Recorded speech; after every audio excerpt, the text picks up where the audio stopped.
Tin is a chemical element with the symbol Sn and atomic number 50. It is a main group metal in group 14 of the periodic table. Tin shows a chemical similarity to both neighboring group 14 elements, germanium and lead, and has two possible oxidation states, +2 and the slightly more stable +4. Tin is the 49th most abundant element and has, with 10 stable isotopes, the largest number of stable isotopes in the periodic table. It is a silvery, malleable other metal that is not easily oxidized in air, obtained chiefly from the mineral cassiterite where it occurs as tin dioxide, SnO2. The first alloy used on a large scale since 3000 BC was bronze, an alloy of tin and copper. After 600 BC, pure metallic tin was produced. Pewter, which is an alloy of 85 to 90% tin with the remainder commonly consisting of copper, antimony and lead, was used for flatware from the Bronze Age until the 20th century. In modern times, tin is used in many alloys, most notably tin, lead soft solders, which are typically 60% or more tin. Another large application for tin is corrosion-resistant tin plating of steel. Because of its low toxicity, tin-plated metal was used for food packaging as tin cans, which are now made mostly of steel, even though the name is kept in English. Characteristics. Physical properties. Tin is a malleable, ductile and highly crystalline silvery white metal. When a bar of tin is bent, a crackling sound known as the tin cry can be heard due to the twinning of the crystals. Tin melts at a low temperature of about 232 degrees Celsius, which is further reduced to 177.3 degrees Celsius for 11 nanometers particles. Beta tin, which is stable at an above room temperature, is malleable. In contrast, alpha tin, which is stable below 13.2 degrees Celsius, is brittle. Alpha tin has a diamond cubic crystal structure, similar to diamond, silicon or germanium. Alpha tin has no metallic properties at all because its atoms form a covalent structure where electrons cannot move freely. It is a dull gray powdery material with no common uses, other than a few specialized semiconductor applications. These two allotropes, alpha tin and beta tin, are more commonly known as gray tin and white tin, respectively. Two more allotropes, gamma and sigma, exist at temperatures above 161 degrees Celsius and pressures above several GPa. In cold conditions, beta tin tends to transform spontaneously into alpha tin, a phenomenon known as tin pest. Although the alpha-beta transformation temperature is nominally 13.2 degrees Celsius, impurities lower the transition temperature well below 0 degrees Celsius and, on the addition of Sb or Bi, the transformation may not occur at all, increasing the durability of the tin. Commercial grades of tin resist transformation because of the inhibiting effect of the small amounts of bismuth, antimony, lead and silver present as impurities. Alloying elements such as copper, antimony, bismuth, cadmium and silver increase its hardness. Tin tends rather easily to form hard, brittle intermetallic phases, which are often undesirable. It does not form wide solid solution ranges in other metals in general, and there are few elements that have appreciable solid solubility in tin. Simple eutectic systems, however, occur with bismuth, gallium, lead, thallium and zinc. Tin becomes a superconductor below 3.72 K. In fact, tin was one of the first superconductors to be studied. The Meissner effect, one of the characteristic features of superconductors, was first discovered in superconducting tin crystals. Chemical properties. Tin resists corrosion from water, but can be attacked by acids and alkalis. Tin can be highly polished and is used as a protective coat for other metals. In this case, a protective oxide layer prevents further oxidation.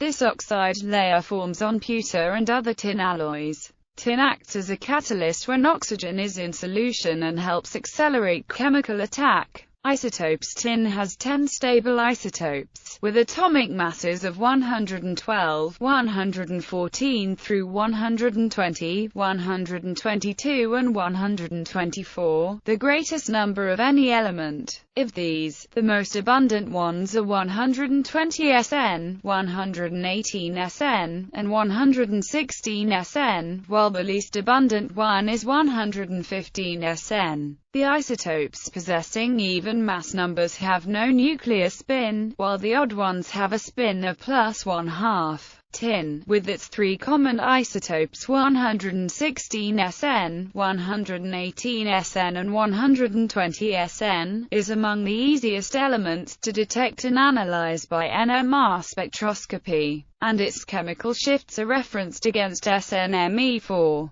This large number of stable isotopes is thought to be a direct result of tin possessing an atomic number of 50, which is a magic number in nuclear physics. In addition, there are 29 known unstable isotopes, encompassing all the remaining ones with atomic masses between 99 and 137. Aside from 126 Sn, which has a half-life of 230,000 years, all the radioactive isotopes have a half-life of less than a year. The radioactive 100 Sn is one of the few nuclides possessing a doubly magic nucleus and was discovered in 1994. Etymology. The word tin is shared among Germanic languages and can be traced back to reconstructed Proto-Germanic *tinnom. Cognates include German Zinn, Swedish Tennessee and Dutch tin. It is not found in other branches of Indo-European, except by borrowing from Germanic. The Latin name stannum originally meant an alloy of silver and lead,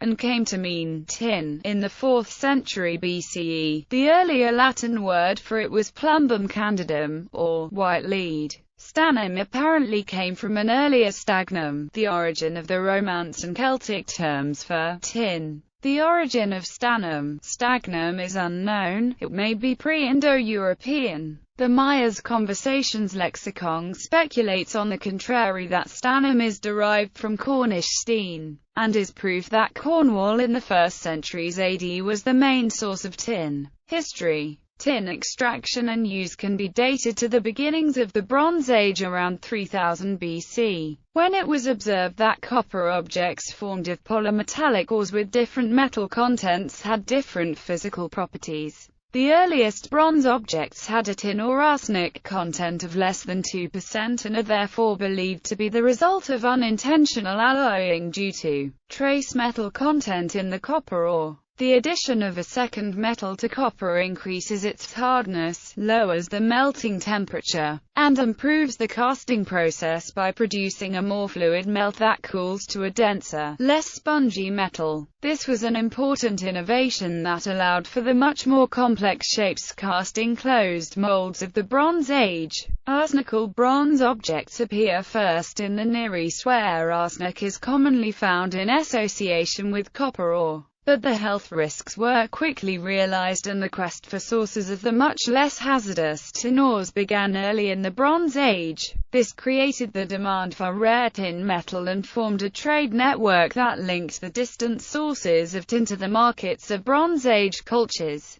Cassiterite, the tin oxide form of tin, was most likely the original source of tin in ancient times. Other forms of tin ores are less abundant sulfides such as stannite that require a more involved smelting process. Cassiterite often accumulates in alluvial channels as placer deposits due to the fact that it is harder, heavier, and more chemically resistant than the granite in which it typically forms. These deposits can be easily seen in river banks as cassiterite is usually black, purple or otherwise dark in color, a feature exploited by early Bronze Age prospectors. It is likely that the earliest deposits were alluvial in nature, and perhaps exploited by the same methods used for panning gold in placer deposits. Compounds and chemistry. See also category, tin compounds. In the great majority of its compounds, tin has the oxidation state 2 or IV. Inorganic compounds, halide compounds, are known for both oxidation states.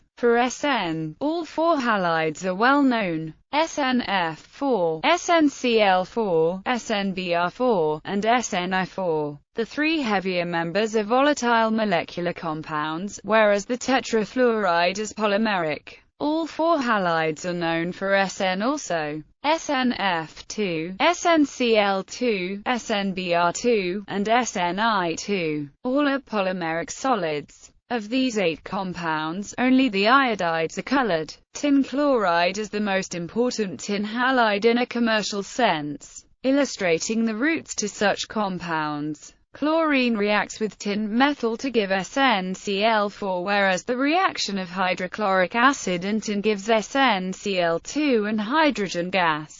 Alternatively, SnCl4 and Sn combine to stannous chloride via a process called comproportionation. SnCl4 plus Sn2 SnCl2 tin can form many oxides, sulfides, and other chalcogenide derivatives. The dioxide SnO2 forms when tin is heated in the presence of air. SnO2 is amphoteric, which means that it dissolves in both acidic and basic solutions. There are also stannates with the structure SN6(2-), like K2, SN6, although the free stannic acid H2, SN6, is unknown. The sulfides of tin exist in both the +2 and +4 oxidation states: tin sulfide and tin sulfide. Hydride stannane, where tin is in the +4 oxidation state, is unstable. Organotin hydrides are however well known, e.g., tributyl tin hydride 3H. These compound release transient tributyl tin radicals, rare examples of compounds of tin. Organotin compounds,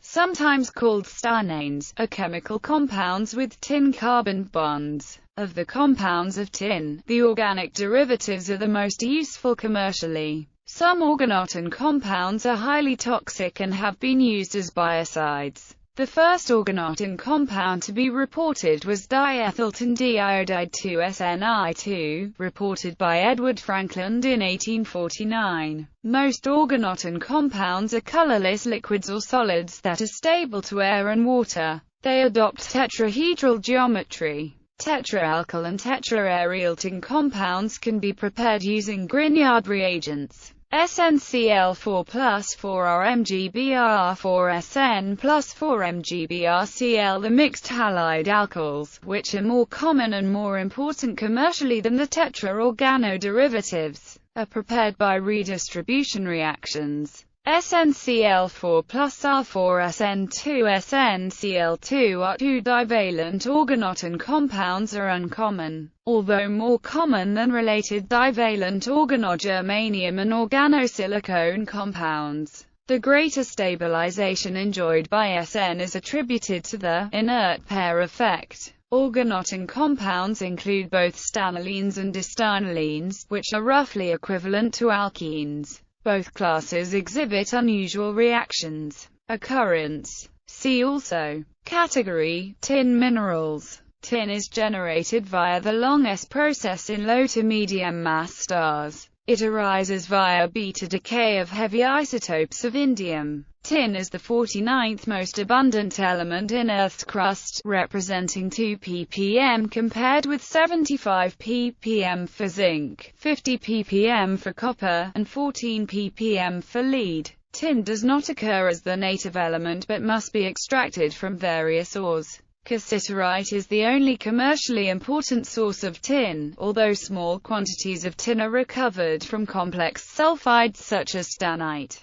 cylindrite, frankite, canfieldite, and teallite. Minerals with tin are almost always associated with granite rock, usually at a level of 1% tin oxide content. Because of the high specific gravity of tin dioxide, about 80% of mined tin is from secondary deposits found downstream from the primary lodes. Tin is often recovered from granules washed downstream in the past and deposited in valleys or undersea. The most economical ways of mining tin are through dredging, hydraulic methods or open-cast mining. Most of the world's tin is produced from placer deposits, which may contain as little as 0.015% tin. About 253,000 tons of tin have been mined in 2011, mostly in China, Indonesia, Peru, Bolivia and Brazil. Estimates of tin production have historically varied with the dynamics of economic feasibility and the development of mining technologies, but it is estimated that, at current consumption rates and technologies, the Earth will run out of tin that can be mined in 40 years.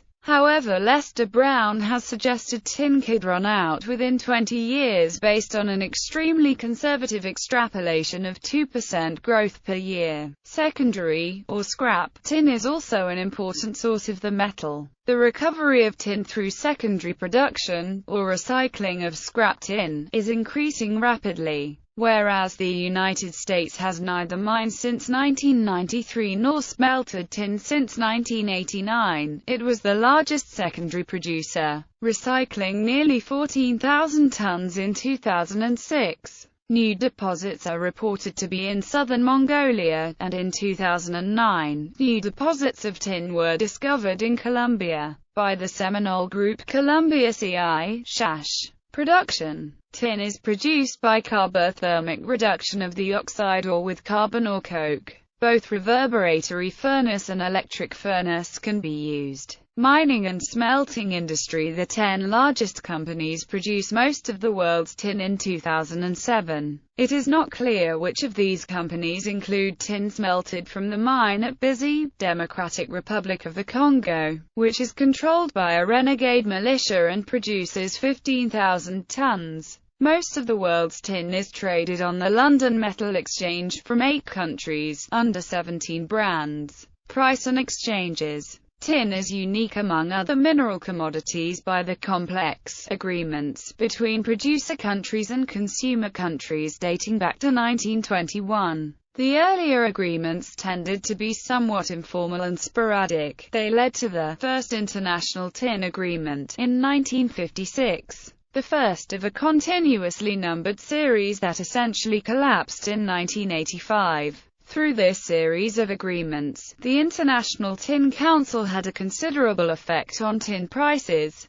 The ITC supported the price of tin during periods of low prices by buying tin for its buffer stockpile and was able to restrain the price during periods of high prices by selling tin from the stockpile. This was an anti-free market approach, designed to assure a sufficient flow of tin to consumer countries and a decent profit for producer countries. However, the buffer stockpile was not sufficiently large, and during most of those 29 years tin prices rose, sometimes sharply, especially from 1973 through 1980 when rampant inflation plagued many world economies. During the late 1970s and early 1980s, the U.S. government tin stockpile was in an aggressive selling mode, partly to take advantage of the historically high tin prices. The sharp recession of 1981–82 proved to be quite harsh on the tin industry.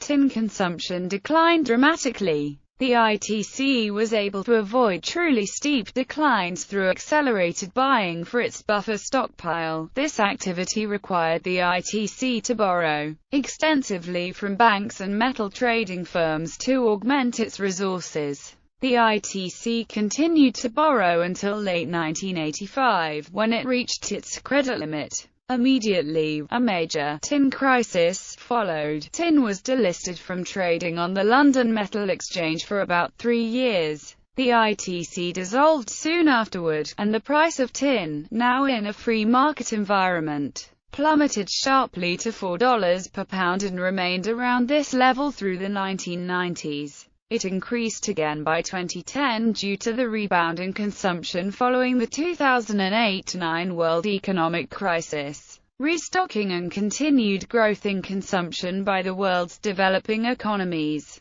London Metal Exchange is the principal trading site for tin. Other tin contract markets are Kuala Lumpur Tin Market and Indonesia Tin Exchange.